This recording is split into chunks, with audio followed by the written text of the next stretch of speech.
Welcome to What Matters Now, a weekly podcast from the Times of Israel, digging into one issue facing Israel and the Jewish world right now.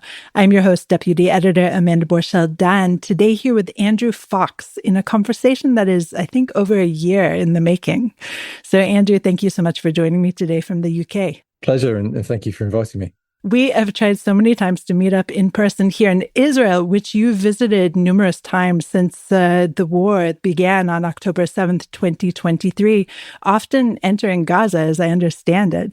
So we're going to talk about that. We're going to talk about your current work with the Henry Jackson Society, which issued a report this week that is making headlines across the globe and deals with how the Hamas-run Ministry of Health reports Palestinian casualties in the Gaza Strip, and what agenda global media is promoting in disseminating the allegedly inflated figures. But first, I think it's really important to speak about your background, what makes you uniquely suited to conduct this report. So we'll get to all of this and much, much more when we're back.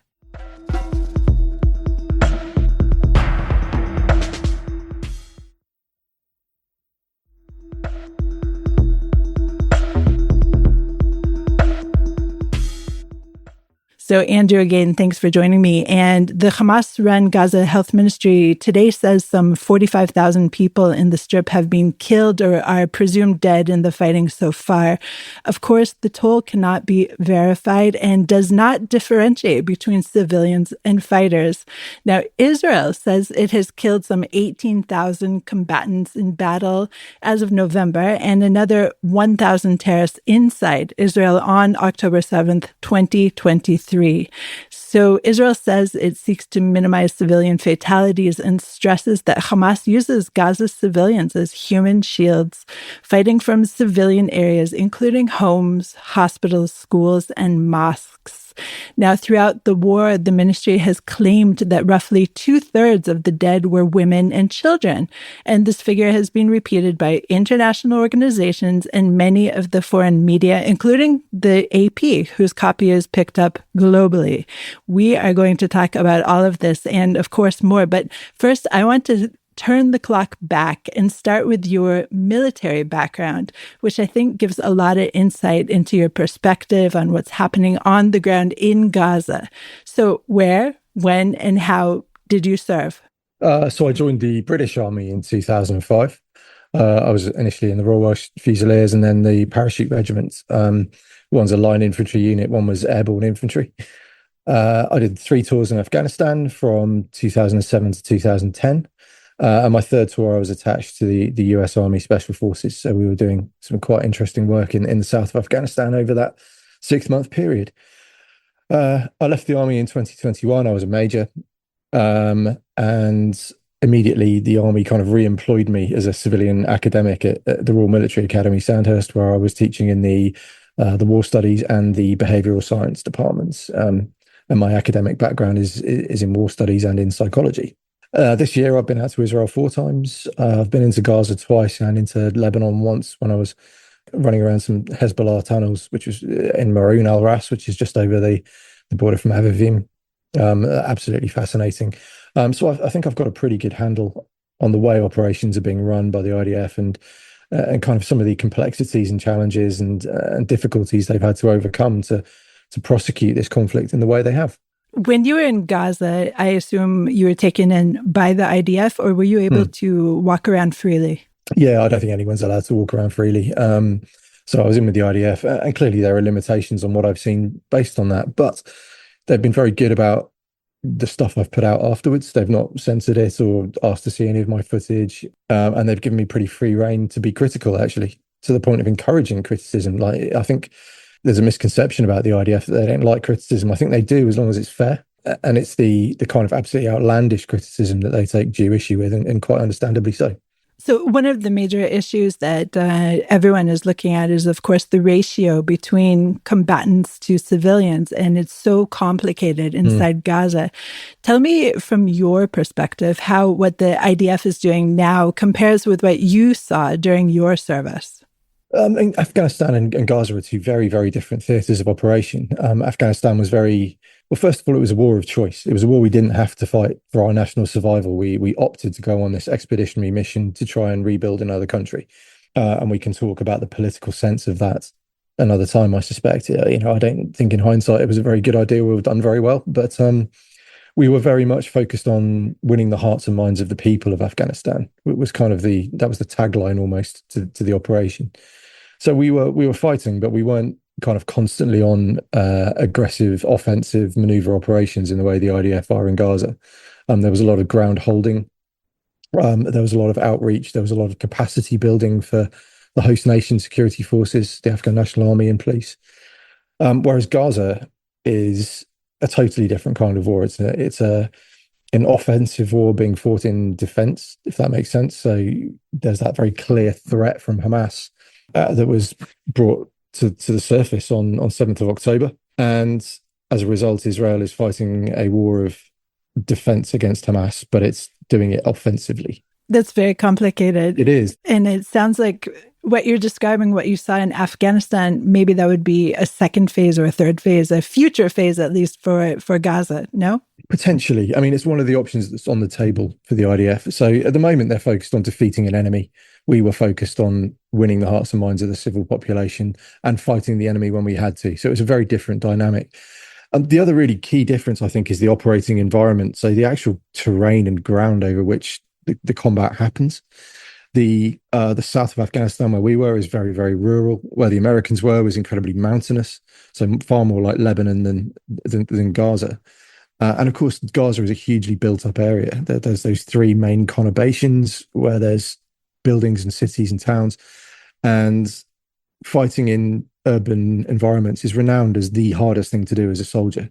If you think about the geography of it, so not only are you on surface level and you have an enemy to fight there, you have buildings above you, towering above you. You have lines of sight that are compressed from yourself to the enemy, to your own troops that are moving left and right of you. And then in Gaza, of course, you have the subterranean aspect as well. So it's very much a 360-degree battlefield, incredibly condensed, incredibly complicated. And then as soon as you start dropping buildings, by whatever means, be that through airstrikes or detonations or just using your tanks, all of a sudden your maps no longer look like the ground that's in front of you, and the enemy's then got rubble to hide and fight in. So it's exceptionally challenging, and the reason we're seeing that level of destruction in Gaza, I suspect, is because of the way that 360-degree battlefield has been leveraged by Hamas to try and offset the IDF's strengths and advantages that they have in terms of firepower and air power. So you mentioned the level of destruction, and I want to emphasize in our conversation that no one is saying that there is no destruction in Gaza. No one is saying that people are not being killed, even innocents. But in terms of the level of destruction that you're seeing, does it make sense to you, thinking as a war strategist, that this is the result of what is happening? Yeah, it's the result of two things. It's the result of urban warfare, first of all. That's what urban warfare looks like. Look at any urban war in the last nearly 100 years since World War II. That's what it looks like. It's horrifying, and it is. And my own personal reaction, given that I knew the context, I understood the maneuver operations, I understood what had happened, even then seeing it firsthand was a kind of holy cow moment. The level of destruction is shocking. But the second factor is that it's shocking because Hamas have deliberately leveraged that civilian population, that civilian infrastructure, to try and fight the IDF. And if you think about it this way, if you were going to fight the IDF, how would you do it? If you were simply a fairly poorly armed fighting force, you'd do what Hamas did. You'd get underground, you try and negate the enemy's strengths. That's something we get taught in planning from day one, is how do you look, what are the enemy's strengths and how do I offset them? And the IDF strengths are huge firepower and air power. And of course, the ability to see, the ability to use drones, to use imaging pods on helicopters and aircraft to spot anything that's on the ground. And so quite understandably, they've gone underground, and that makes perfect sense militarily. What doesn't make military sense is the way they've done it with civilian infrastructure on purpose.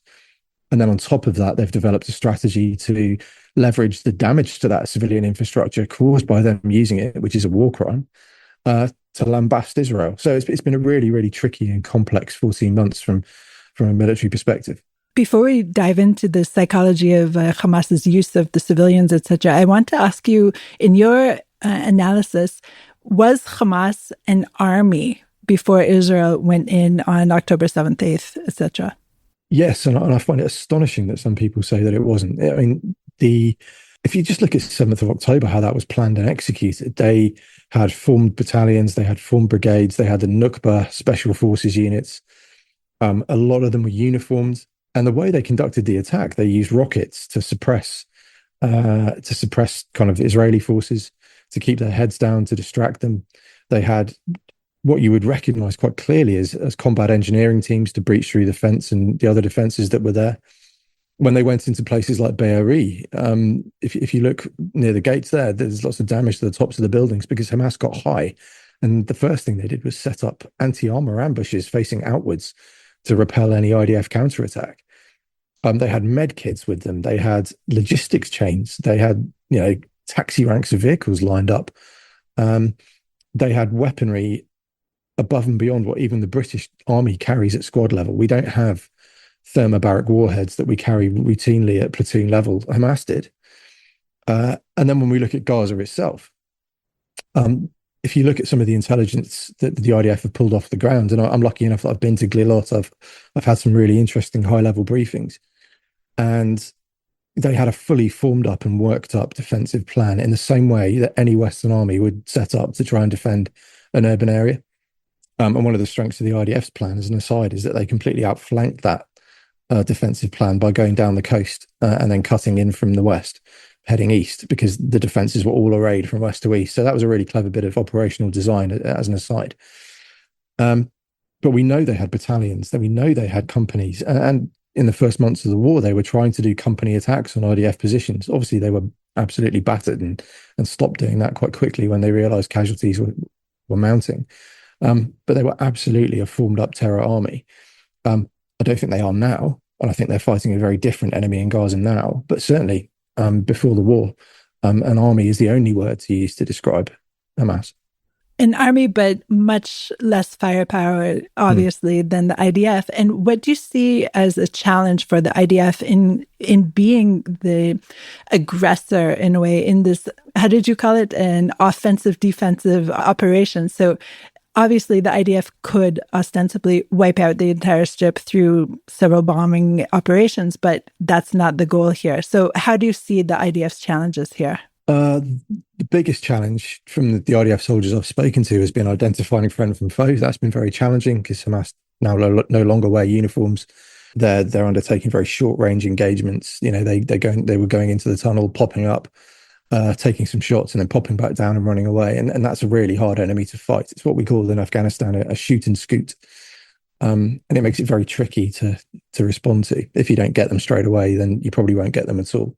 The biggest challenge I spoke to Major General Goldfuss when he was at 96th Division, and working out how to operate above and below ground at the same time. I think they found that a real challenge. And if you look at the pace of clearance of those tunnels and the way the IDF has sped up over the last 14 months, they're now doing in days stuff that would previously have taken them weeks. So they've had to adapt to that, and they've done it very well from what I can make out. But what we can't escape is the fact that if you are fighting in people's houses and people's houses and streets are going to get destroyed. The optics are terrible. And I've had this conversation with the spokesman's unit. It's like, you need to start getting ahead of this, because as soon as the damage in Gaza hits the world's media, you're going to get absolutely hammered for it, because it does look horrifying. And you need to, I think the best thing Israel could do is get ahead of it now and explain why it happened. And I think the information warfare has been spectacularly poor. And that's the really big failure of Israel's military campaign for me, is they haven't done a very good job of explaining why all this stuff happens. And it's been left to people like me and John Spencer and Richard Kemp to try and give that military context in the West. But there aren't very many of us doing it. And you kind of get sidelined quite easily because there isn't that mass of voices, explaining what's happening. So it's really, really tricky. And you can look at this one of two ways. And the first way is how I think they have looked at it. And they've said, look, we're going to get hammered whatever we do. Let's just do it and get on with it, and the world can go hang. The second option would be to try and explain at every stage what you're doing, but that comes with operational secrecy issues. You can't give away your plans. You can't tell the enemy what you're going to do. It's bad enough they give warnings in that sense. It's the right thing to do, but it does make life so much harder to say, hey, we're about to hit this building, get out, because obviously everyone gets out. So it's been a really, really tricky information space to operate in for the last 14 months, especially with such a good information campaign on the other side. So let's transfer our attention to this, because I think it's so key to your report as well. This report was done through the Henry Jackson Society, which you work with or for. And part of what's so startling about this report is the very cynical use of the casualty numbers and how they've been leveraged throughout the media. But I want to roll it back even to before that, October 7th. What was on most of the terrorists who crossed over into Israel but body cams? And they were transmitting data. They were shaping the narrative from the first day. So let's go more into the psychology of the use of social media, Western media, by Hamas in general. And then we'll go right into your report. Yeah. So, I mean, their strategy on a communications level, I think, has been objectively brilliant. I think objectively brilliant from a psychology perspective and from a media perspective. They've had a lot of years of practice of this. And I think the attacks on October the 7th were planned with a media campaign, at the same time. They were all parts of the same plan, even down to the hostage taking and the way they've leveraged, videos of the hostages to cause psychological damage in Israel and try and undermine support for Netanyahu and for the war. I was in Israel in the week when Hersh Goldberg-Polin and Aidan Yerushalmi's videos were released. I found it powerfully upsetting, and the Israelis I was with were absolutely inconsolable, and understandably so. But they were really well put together videos from a psychological perspective. The way they did those was really clever. And so when we look at that information campaign, it's also got a huge international wraparound with it. They've had, since 1964, since Arafat, they've had sympathetic factions in the West that they've carefully groomed over decades. Al Jazeera have been a phenomenal vector for their disinformation. They've got a very powerful state media apparatus backing them up. It's not their states, but it's a state media apparatus. And what they're doing is leveraging people's empathy. It's a weaponization of empathy. And so their entire strategy revolves around showing the effects of war to the world. And the effects of war are horrifying. And nobody could fail to be moved by images of dead children and ruined homes and grieving parents. And that's totally understandable that people will be horrified for that, especially when people don't have the kind of frame of reference to contextualize that information. As a former soldier, I can say, look, that is just what war is like. It's really horrible, and it's why people shouldn't start wars like Hamas did. But it doesn't mean it's a genocide. It doesn't mean it's a war crime. Actually, and there's a huge misunderstanding about international humanitarian law and the law of armed conflict. Like, you can go actually probably quite a lot harder than Israel's gone in Gaza if you want to, and still have it be legal under the law of armed conflict. And what we can't do is do effects-based analysis on this. You can't look at an airstrike and see what happened and say whether it was legal or not. It's intent-based. It's what's happening by the person that's pulling the trigger, the person in the ops room that authorizes the airstrike. It's the thought process they went through and the collateral damage they estimated and the target that they were striking and the selection of munition to hit that target. This is all the information you need to say whether it's a war crime or not. And nobody's got that information but the IDF, and they haven't shared it. So you cannot say there's war crimes happening in Gaza unless it's, the slightly silly stuff that IDF soldiers themselves have videoed and put on the internet for reasons I will never understand. I guess it's what happens with a conscript army of 18, 19-year-olds. But those are the only really obvious, verifiable war crimes that I've seen. We cannot look at the end result of an airstrike and make an assessment. It just doesn't work like that.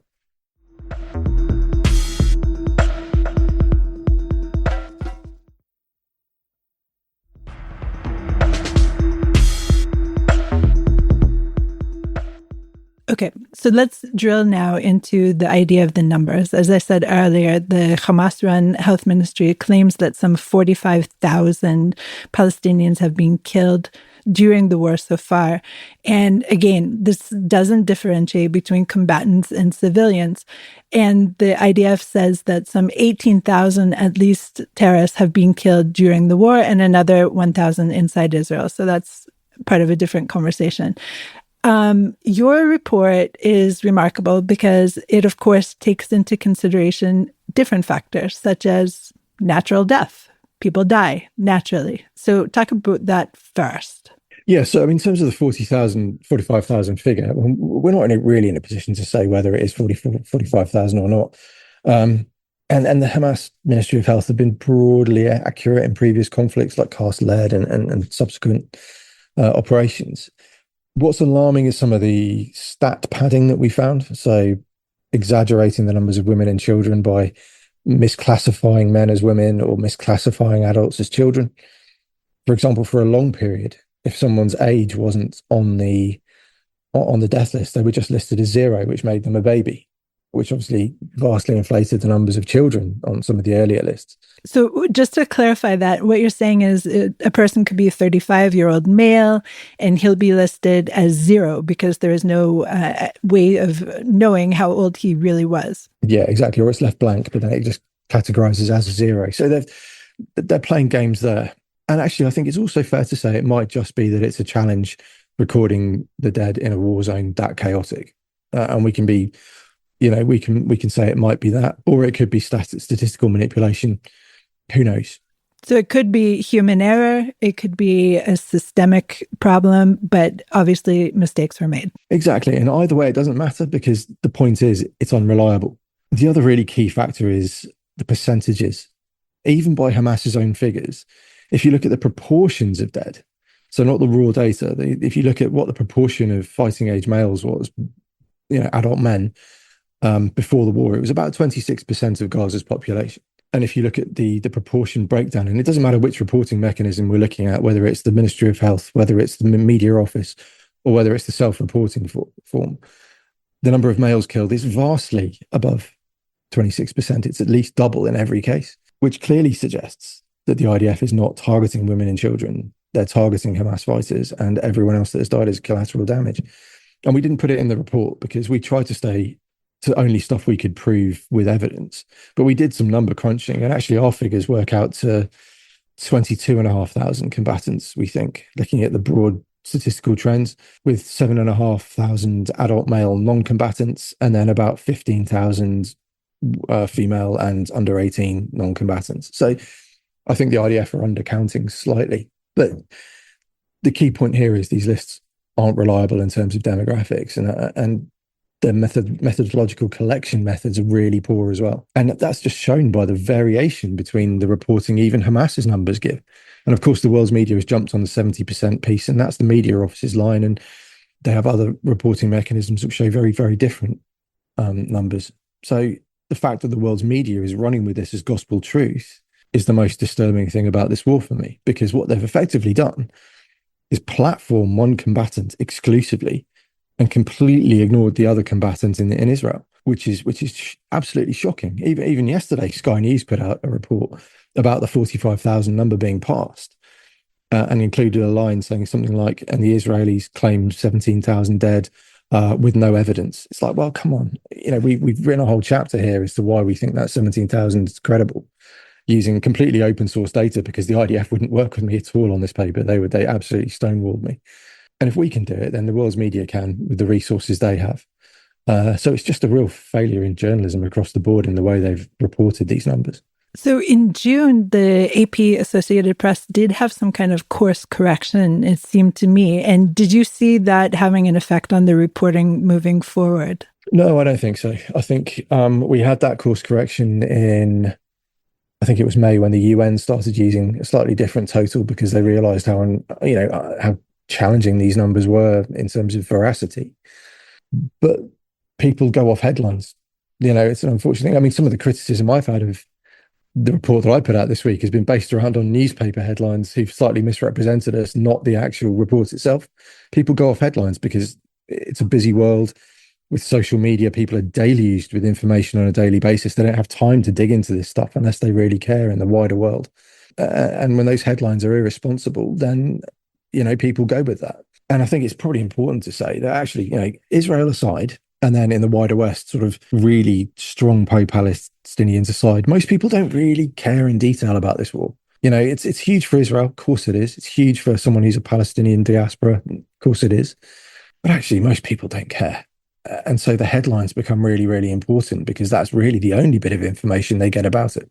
Right, because essentially people are following a narrative. It's an ongoing narrative of more than a year, and it's the oppressor and the oppressed. And so all of these headlines feed into the idea that Israel is evil, wouldn't you say?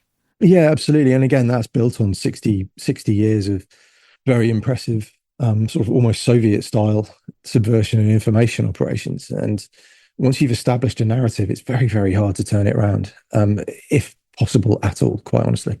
So it sounds to me like we're in a bit of a catch-22. You pretty diplomatically stated that the IDF isn't helping its own cause by not releasing any information or allowing international media in any kind of unfettered way. But on the other hand, as Israeli as I am, I say, the world wouldn't buy it anyway. So how do you see a way out of this? And that's absolutely the IDF's position, and I get it.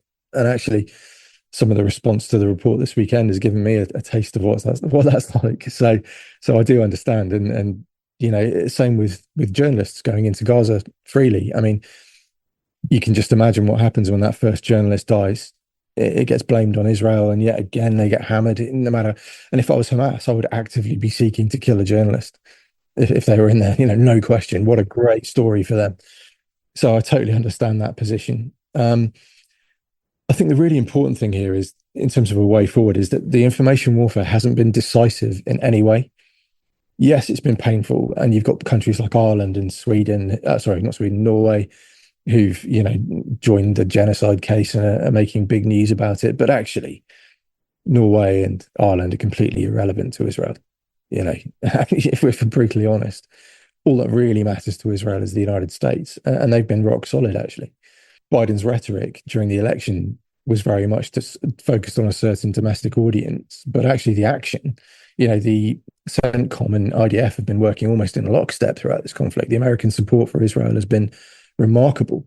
I think Mr. Biden is very much a Zionist, and the actions that he's undertaken as president has reflected that. So information warfare hasn't been decisive, and for all the Prime Minister of Israel's faults, the fact he's had the kind of fortitude to ride out the information and the information warfare and the lawfare, I think is to his credit. And actually, Israel is on the verge of a pretty massive strategic win at this point. Okay, since your think tank is named after a U.S. senator and you already brought up the U.S., I'm going to ask you this. With the president-elect Donald Trump coming in, and his statements are very, decisive, all hell will break loose unless something happens very soon. Do you think that kind of rhetoric is going to influence Hamas, psychologically speaking? Undeniably. And I think we're seeing that in some of the stuff that's happening at the moment. So the sort of pro-Hamas, pro-Palestinian movement over the last few weeks are reaching a sort of crescendo of reports and condemnations. I think the ICC accelerated the arrest warrant because they know Trump's coming in. I'm pretty sure Amnesty's report was timed for this. The Air Wars report, hilariously ridiculous though it is, the Air Wars report timing is not coincidental. And we're seeing people around the world now trying to desperately force the issue before Trump gets in on 20th of January because they know he's just appointed the most pro-Israel cabinet in US history, which is really saying something. But, Israel's in a very, very good place with Trump in the White House, I suspect. And the pro-Palestinian movement will know that. And so they will be doing everything they can in the interim to try and put that pressure on Israel and force the legal issues and force the, try and use that international pressure to force Israel to stop fighting. As everything here changes so rapidly, I'm going to leave it at that because it's possible within 5 minutes our conversation will no longer be relevant. So I thank you so much, Andrew, for joining me today. My pleasure. Thank you for having me. Pleasure. Thanks for listening to The Times of Israel's What Matters Now. Please check out another installment next week. This episode was produced by the Podwaves. If you have any questions or comments about this or any other episode, please drop us an email to podcast@timesofisrael.com. Until next week, shalom.